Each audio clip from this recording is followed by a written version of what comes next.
今天买的是紫皮茄子，先清洗干净，洗净之后切成茄子片，厚度约 0.5 厘米就行了。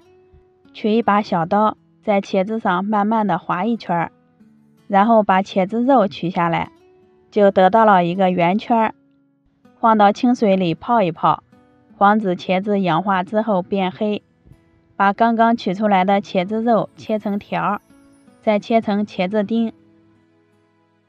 这是婆婆提前焯过水的西兰花，先切成块，再剁得碎一些。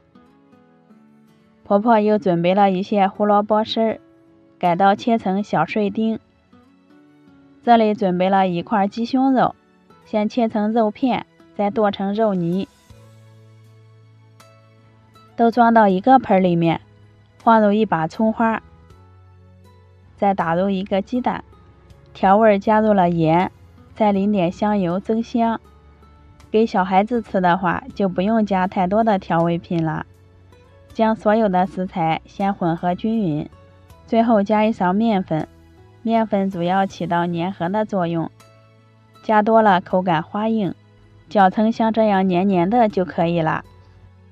电饼铛开小火加热，淋一些食用油，均匀的刷开，把茄子圈摆在电饼铛里，每个里面都放入一勺馅料，表面整理的平整一些，改成中小火，先烙上2分钟。馅料凝固以后，在表面刷一点油，托起来挨个翻个面，再接着烙上2分钟。中间呢，可以多翻几次面，使生胚受热均匀。